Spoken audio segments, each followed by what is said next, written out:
안녕하세요. 이번 주 주간 시황 시작하겠습니다. 이번 주는 지난주에 목요일까지만 미국 시장이 마무리가 되어서요. 사실상 조금 이제 금요일장은 미국이 개장을 안 하기 때문에 변동성을 보는데요. 조 바이든 행정부에서 인프라 계획을 발표한 거 이후에 주가 반응을 봤을 때 그렇게 쏘쏘라는 느낌이 들었어요. 예를 들어서 이제 뭐 2조 달러라고 해서 상당히 높게 많은 자본이 이제 투입된다고 볼 수는 있는데 그 재원 확보 방식이 시장이 긍정적이지가 않고 오히려 시장이 부정적인 요소가 많습니다. 그리고 물론 이제 아마 월가에서도 그렇게 판단했을 거예요. 그냥 이거 법안 통과시킬 수 있겠어 너네가? 그런 느낌이에요. 그러니까 저런 정책을 약간은 수정해서 통과시키지 않을까라는 그런 요인들이 많이 작용할 거라고 보시면 될 것 같고요. 그래서 그 법이 진짜 있는 그대로 통과하면 냉정하게 말씀드려서 주가는 빠져야 됩니다. 그러니까 트럼프 행정부일 때는 첫 번째 한 일이 그 기업에 그 증세를 줄였죠. 세금 내는 걸 줄였는데 이번에는 그 인프라 투자 계획에서 맞물려서 속아 넘어가는 거는 증세안이 있는데도 불구하고 그 내용이 반영이 안 됐다라고 보시면 됩니다. 그거는 조금 정리를 했으니까 같이 PPT로 한번 살펴보시도록 하고요. 나스닥 종합지수는 반도체 산업이나 전기차랑 연결되다 보니까 상승이 크게 나왔습니다. 필라델피아 반도체 지수가 SOXX라고 싹스라고 하는데요. 그 내용이고요.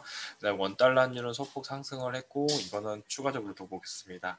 그 다음에 오늘부터 추가를 더 한 게 비트코인입니다. 비트코인이 보면은 미국 비트코인은 많이 빠졌는데 우리나라 비트코인은 많이 안 빠졌어요. 왜 그럴까 생각해 보면 누군가가 이만큼 떨어지는 거에 대해서 매수를 했거나 이전에 선반영되지 않고 있는 겁니다. 이런 갭이 발생을 하면 두 나라에 동시에 투자하는 사람들은 차익 거래를 투자합니다. 왜냐하면 내 계좌의 수익만 상승이 되면 되기 때문에 높게 평가된 거는 매도를 하고 저평가되어 있는 걸 삽니다. 그래서 동일한 가격이 됐을 때 둘 다 팔고 청산을 해버리는 겁니다. 그러면은 사실상 이익이 발생하는 요인이 됩니다. 누가 가격을 제대로 평가하지 못했는지를 모르지만 시장에서는 충분히 그런 차익 거래가 가능하고 차익 거래의 핵심은 뭐냐면 내가 투자한 게 없어요. 돈을 투자한 게 없고 가격 미스에 대해서 투자를 해서 수익을 가져가는 거고요. 또 하나 보셔야 되는 게 빅스인데요. 빅스는 그 얼마 전부터 계속 말씀을 드렸었는데 빅스는 지금 손대면 안 됩니다. 이게 다음 턴에 나왔을 때 확실하게 말씀드릴 거고요. 이것도 조 바이든 행정부의 인프라 투자 계획의 성패에 따라서 달라지긴 한데 지금도 일단은 투자를 한다고 했으니까 그 투자되는 사람들은 올라갑니다. 중요한 건 이제 재원 확보적인 측면에서 경제적으로 충격을 줄 수 있으면 이 부분이 되고 왜 이런 정책이 나올 수밖에 없는지를 곰곰이 생각해 보니까 차트를 보면서 생각이 났어요. 그래서 그거를 우리나라 월봉으로 봐도 충분하거든요. 그거를 한번 말씀드리도록 하겠습니다.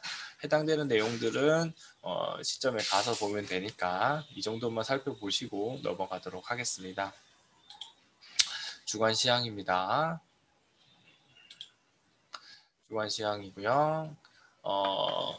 바이든 행정부의 이제 초대형 인프라 투자 계획이고 일자리를 만드는 정책들입니다. 일자리 만드는 정책이 맞는 걸로 보이고요. 그동안 투자를 제대로 안 했던 그 교통에 대해서 투자를 제대로 하는 거라고 보시면 되고요. 근데 문제는 이 계획 안에 재원 마련이 증세를 통해서 마련하는 겁니다.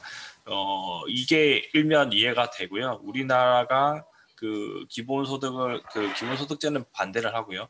기본적으로 이제 그 코로나에서 돈을 전부 다 풀어야 된다. 선별 지원해야 된다는 거랑 똑같은 정책입니다. 이 증세라는 건. 그게 왜 똑같은 건지 한번 말씀드리도록 하고요.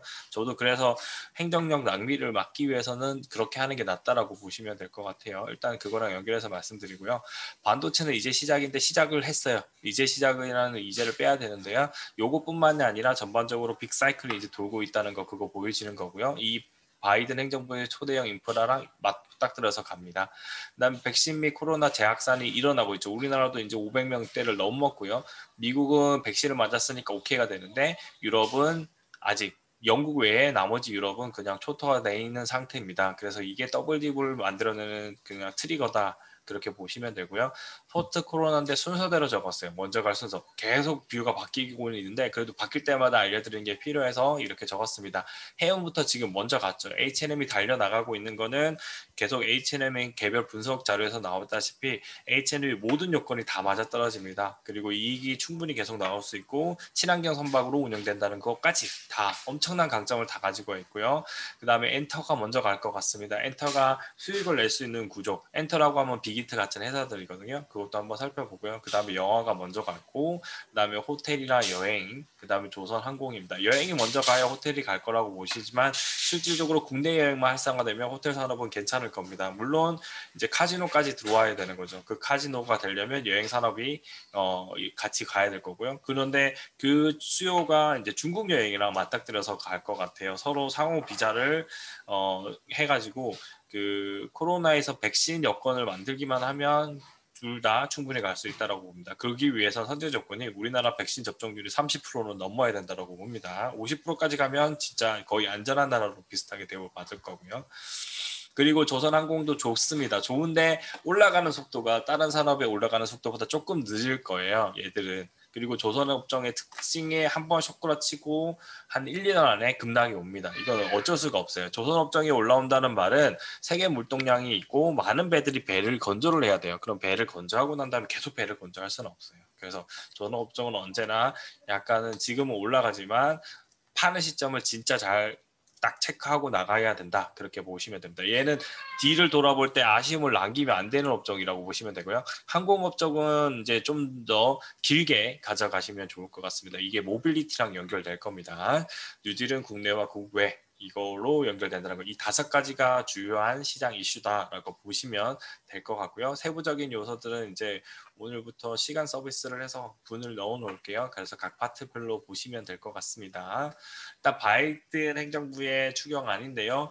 약 2.25조 달러입니다. 그래서 우리나라 들어오는 상금하면 2,500조입니다. 천조국 했는데 2천조국으로 이름을 바꿔야 되고요.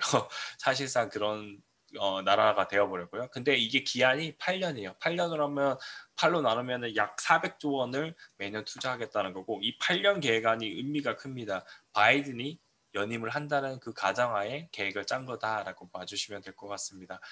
연임이란 거는 상당히 어렵거든요. 트럼프가 만약에 코로나를 안 맞았으면 연임이 됐을 거라고 생각을 합니다. 코로나 때문에 약간의 충격파를 받았지 않았을까 그렇게 보이는 것 같고요. 그래서 그런 걸로 봤을 때는 이거는 어떤 방향으로 바뀔지 모릅니다. 그리고 바이든 정부에 대해서도 좋게 보는 뷰도 있지만 나쁘게 보는 뷰도 있어요. 저도 약간은 중립에 가까운데요. 이게 트럼프가 너무 말로써 실수한 게 많아서 그런 거지 실질적으로 경제하는 사람들한테는 트럼프가 엄청나게 좋았어요. 근데 지금부터는 트럼프 아닌 바이든가 왔을 때 이제 이 마지막에 있는 재원, 이 재원 분야에서 크게 문제가 될 수 있다는 거 한번 살펴보도록 하겠습니다. 이 투자하는 건 다 좋아요. 근데 이 재원을 어떻게 확보하느냐가 오히려 경제적인 충격을 가져다 줄 수 있다는 거 그거 생각해 주시면 좋을 것 같습니다. 교통 분야는 6,500원이고 생활 인프라 6,500원 이거는 사실상 도움이 안 돼요. 우리나라한테는. 그러면 1.5조밖에 안 됩니다. 5조 달러 제조 부흥 R&D 사업 돌봄 경제. 그러니까 실질적으로 우리나라에 도움될 수 있는 거는 이 R&D하고 교통 분야 개선 이것도 쏘쏘고요. 제조 부흥 정도니까 실질적으로 수혜가 될 만한 정도가 작다라고 보시면 될 것 같습니다. 우리나라에서 그린 뉴딜을 하는 게 아니고 우리나라 자체에서의 뉴딜을 할 수 있는 SOC 사업, 예타 면제하는 SOC 사업을 할 수 있게 만들어주는 근간은 될 수 있으나 우리나라가 사실상 50조 이상의 추경을 하기가 힘들잖아요. 그런 부분은 제가 봤을 때 내년 대선 끝난 이후에나 가능할 것 같고요. 내년 대선 이후 끝난 이후에 불경적인 뉴스가 있어요. 재원. 이 재원은 그렇죠. 그러니까 세금을 많이 거둘 수 있다는 그런 측면이 안 좋은 악재가 될 수 있다는 겁니다. 한번 살펴보도록 할게요. 일자리기입니다. 교통 분야 개선해서 6,500원 하는데 현대하고 철도 시스템 개선하고 공항 현대하고 수로항구입니다. 이거는 미국에 있는 건설회사를 다 살려주는 거지 우리나라 건설회사는 진짜 극소수가 들어갈 것 같습니다. 대신 두산 인프라코어라든지 현대건설기계라든지 그런 기계 장비들이 수출이 될 수 있겠죠. 그게 긍정적이고요. 그 외에 이제 연방정부 주도에서 전기차 충전소 50만 개 이게 긍정적입니다. 그 다음에 스쿨버스 20%인 5만 대를 디젤 차량을 전기차로 교체하는 거. 우리나라 스쿨버스 제조회사가 하나 있어요. 그게 어디냐면 재미있게도 쌍용차 인수설이 나오고 있는 회사입니다. 그래서 쌍용차도 관심 깊게 보시고 그게 만약에 이제 HAAH라고 하는 미국의 회사가 투입이 안 되고 그 자동차 회사가 이걸 하고 이거의 일부만 그 미국에 납품할 수 있어도 긍정적으로 볼 수 있습니다. 그 회사 이름은 지금 바로 기억은 안 나는데 한 명이 있어요. 그게 재밌게도. 자, 반도체 업종은 삼성전자, SK 하이닉스고요. 전기 수소 업종은 현대차, 기아차, SK 이노베이션, LG화학 등이 수혜라고 보시면 되고 이게 다 뭐예요? 우리나라 성장주죠. 그래서 바이든의 정책이 발표되고 난 다음에 성장주 위주의 장세를 가고 이 기업들하고 협력하는 중소기업들이 뒤따라서 갈 겁니다. 그리고 이거와 별개로 온택트가 간다라고 보시면 될 것 같습니다. 그래서 얘네들이 가니까 투자하는 사람들이 여기에 자금을 넣을 거다. 그렇게 봐주시면 될 것 같고요. 자, 그 다음에 일자리 계획에서 주거 환경 등 생활 인프라 개선입니다. 이제 100만 채를 주택을 개조한다는 거예요. 건설하는 게 아니고요. 그래서 2,130억 불인데 그래서 이거를 100만 채로 나누면 그 가구당 지원하는 금액이 그렇게 크지는 않는 거죠. 그러니까 기존의 난방 개조를 안 되고 오래된 집들을 개조하는데 돈을 많이 넣는다. 그러니까 우리나라에서 했던 그 정책을 좀 가져간 것 같기도 하고 자기들도 생각한 것 같기도 있어요. 구도심 재개발 사업이랑 비슷한 거라고 보시면 돼요. 그러면 이거는 자금 순환이 그렇게 막 활발하진 않을 거고 인테리어 업종, 미국에 있는 인테리어 업종 하시는 분들한테 좋다라고 보시면 될 것 같습니다. 그 다음에 공동주택시설의 개선 및 50만 채 건설. 이거는 건설이니까 괜찮겠지만 이것도 금액이 그렇게 높진 않습니다. 상하시설 수도시설 재정비도 당연히 건설 쪽에 저쪽에 있는 미국계 좋은 거고요. 교육환경 개선, 지역 사회대학 개선, 그 다음에 뭐 이런 장비들은 국내 기업의 수요 요인이 딱히 보이지는 않아요. 그래서 6,500억은 우리한테 도움이 안 된다는 거 그렇게 보시고요. 그 다음에 돈벌 경제인데 사회의료보험을 우리 거를 모방해서 가겠다는 거고요. 오바마 케어가 재림된다 그렇게 보시면 될 것 같습니다. 이게 보편적인 보호 제도가 아니잖아요. 이게 필요하긴 하거든요. 우리가 지금 그 코로나도 잘 벗어날 수 있었고 외부에서도 우리나라를 좋게 보는 게 코로나 걸렸을 때 우리나라에 있는 게 안전하다고 해서 외부에 있는 사람들이 많이 들어왔어요. 그게 사실상 부동산 가격 폭등에도 영향을 미친다고 봅니다. 그게 사회의료보험이고요. 그 다음에 제조업 부흥입니다. 제조업 부흥에서 반도체랑 의료장비 제조 역량 강한데 이게 우리나라한테는 의료장비 제조 역량 강한은 악재고요. 반도체 생산능력 확장도 호재일까요? 라고 물음표를 남기는 겁니다. 그러니까 호재라고 볼 수는 있어요. 삼성전자 하이닉스가 도움이 되지만 악재로도 작용할 겁니다. 장기적으로 봤을 때. 우리나라가 이에 상응하는 정도의 투자를 하지 않는다면 결국에는 소외당할 수 있고 사실상 대북 억제력을 외국에서 다 도와줬던 이유 중에 하나는 삼성전자와 하이닉스 덕분이라고 봤거든요. 예전에 한참 위험할 때. 근데 그게 자유롭게 전쟁을 일으켜도 되는 상태가 될 수도 있다는 거. 진짜 극단적으로 간 거죠. 그러니까 그렇게 볼 수가 있습니다. 그 다음에 R&D 사업인데 이것도 반도체랑 연결되는데 동일합니다. 그러니까 반도체 업종과 전기 수소 업종이 긍정적인 요인으로 작용은 될 수 있고요. 근데 이렇게 의료 장비 제조 역량이랑 했을 때 이 나라에 수출을 할 수 있어야만 전반적으로 제약과 바이오 업종이 좋아질 겁니다. 그 외에는 그냥 소소하다. 그러니까 미국 FDA를 승인을 받는 게 정말 더 중요해지고 있다라고 봐주시면 될 것 같고요. 실제로 이제 반도체만 초점 맞추시면 됩니다. 그 다음에 재원입니다. 이게 제일 마지막에 큰 문제점이라고 보시면 되는데요. 왜 큰 문제점이냐면 법인세를 21%에서 28% 인상합니다. 이건 어떤 정책이냐면요. 그게 이제 그 재난지원금 할 때 개인들한테 다 주고 난 다음에 세금을 조금 더 올려가지고 돈 많이 버는 사람들 세금을 딱 해소해버리면 된다는 정책이 있어요. 저는 약간 그렇게 찬성하거든요. 전부 다 주고 나중에 세금으로 받아가면 이게 재밌는 건 뭐냐면 조사모사예요. 돈 많으신 분들은 이제 공부를 많이 하시니까 다 이해를 하시겠지만 그거에 대해서 이해를 못 하시고 돈을 버시는 분들은 전부 다 뭐냐면 자기가 재난지원금이 해소당하고 있다는 걸 모르면서 받고 쓰게 됩니다. 그러니까 사회적인 충격이 적죠. 지금 이 법인세 인상이랑 맞닥뜨린 게 뭐냐면 그거예요. 그냥 QE예요, QE. 그러니까 FRB에서 그 자기들이 그 국채를 매입을 해서 돈을 풀고 있습니다. 돈을 풀고 있으면은 그 기업들이 한계 기업들이 생명을 연장하면서 살 수가 있어요. 금리도 인상이 되지만 금리 인상을 꽉꽉 눌러줘 버리면 낮은 임금 그 비용이 자기들이 이제 뭐 돈을 빌려오는 비용이 낮으니까 그걸 레버리지로 많은 데 투자를 할 수 있게 합니다. 대신 돈을 많이 버는 놈한테 세금을 더 많이 걷겠다는 겁니다. 법인세상. 미국이 하면요. 전 세계가 다 따라하겠죠. 다른 나라 유럽에서도 이렇게 해라는 걸 롤모델을 사실상 보여준 거라고 보시면 됩니다. 이전에 계속 제가 강조했던 금리 인상은 이거는 많이 안 올라갈 거라는 거랑 얘랑 맞닥뜨려지는 겁니다. 돈 많이 버는 기업한테 돈을 많이 걷고 그 다음에 뭐 한계 기업들은 풀어줄게 마음대로 해봐. 근데 이거는 어느 순간이 지나고 나면 분명히 얘네들을 구조조정을 할 거다. 그거를 기정사실화하는 법인세 인상이라고 보고 있습니다. 이게 통과가 되냐 안 되냐의 의미라기보다는 상징적 의미로 좀 더 보시고 28%까지는 못 가고 조금 더 내려오지 않을까라고 생각합니다. 그 다음에 해외 자회사의 수익가세가 10%밖에 안 되는데 이제부터는 21%가 되는 거죠. 그러면 이 금액이 더 큰 거죠. 애플 같은 기업한테 바로 치명타입니다. 그래서 애플이 아마 주가가 빵빵 못 튀고 있을 겁니다. 다 그 조세 해피 지역으로 다 보냈던 거 이제 다 해소가 가능한 그런 상태가 될 수 있는 거고요. 그 다음에 문제 부유세입니다. 부유세는 뭐냐면 돈을 많이 가지고 있는 사람한테 세금을 더 걷겠다는 겁니다. 많은 자산을 가지고 있는 사람들한테 세금을 더 걷겠다는 거예요. 그러니까 우리나라 이번에 뭐죠? 뭐죠? 그 공시지가가 올려가지고 거기 세금 건 거에서 반발이 많았잖아요. 이번에 뭐 패착이다 하면 그게 나중에 이제 전세한테 압박이 될 거다라고 하지만 이거는 결국에는 이익이 나는 사람한테 돈을 더 걷겠다는 제도라고 보시면 돼요. 부유세 자체도. 그러면은 결국에는 이 부유세가 결국에는 주식뿐만 아니라 모든 자산에 대해서 다 하는 거죠. 우리 지금 뭐 내년도에는 비트코인, 내후년도에는 주식에 대한 가세. 먼저 미국에는 있었던 제도고요. 그러면 미국에 있는 제도를 받아들였는 기재부가 이 부유세를 안 따라할까요?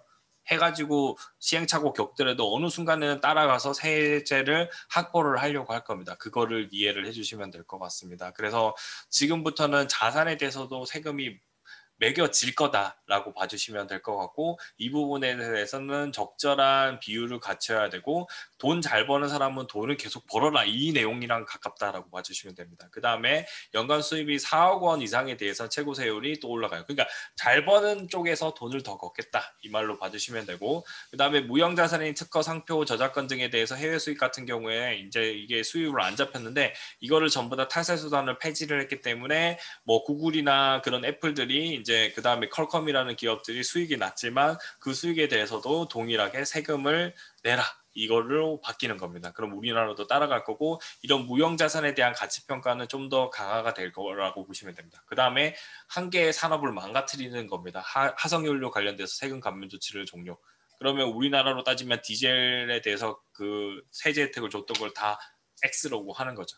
그러니까 사실상 그 뭐죠 SUV인데 디젤 SUV에 대해서 종원을 약간 얘기한 거죠. 몇 년 있다 갈아치워야 된다는 걸로 보시면 될 것 같고요.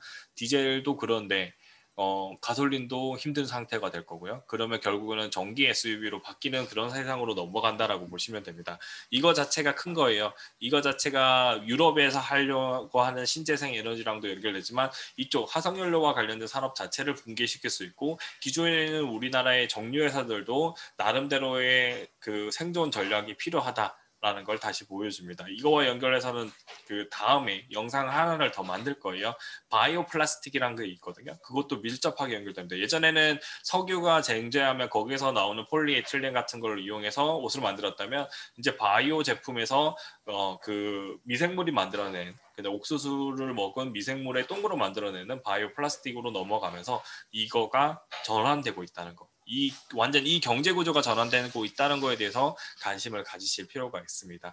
그래서 그린 뉴딜 자체를 지원하고 있고요. 그러니까 선진국들은 이룰로 가겠다는 거고 개발도상국은 모르겠다는 겁니다. 이 화석연료는 쓰는 데는 결국엔 아프리카나 개발도상국이 될 가능성이 높고요. 선진국에서는 이런 제품들을 안 쓴다라고 봐주시면 됩니다.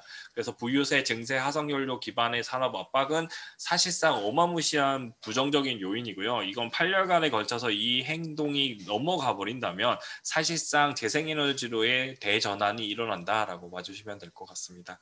이거는 상징적인 의미도 크고요. 그동안 못했던 것들, 그러니까 트럼프 정부에서 안 해줬던 것들을 하겠다라는 걸로 보시면 되고요. 저는 이게 부정적인 요인이고요. 그래서 기존에 상승했던 성장주들이 그러니까 뭐 전기차나 반도체가 아닌 업종들은 오히려 좀 부정적인 뉴스에 가깝다라고 봐주시면 되고요. 미국 시장에서 그렇게 못 나가게 되면 부정적으로 그 우리나라 시장도 딸려서 같이 못 나갈 겁니다. 그래서 소외되었던 기업들 대신에 전기차랑 뉴딜과 그린 뉴딜과 관련된 기업들에 대해서 특히 수소 경제랑 관련된 기업들에 대해서도 지속적인 관심을 가지시면 좋을 것 같습니다. 이게 초대형 인프라 투자에 관한 내용이고요. 이 부분만 해도 잘라도 너무 많기 때문에 네, 여기까지 해서 한번 끊고 뒤에 거를 같이 연결해서 하도록 하겠습니다.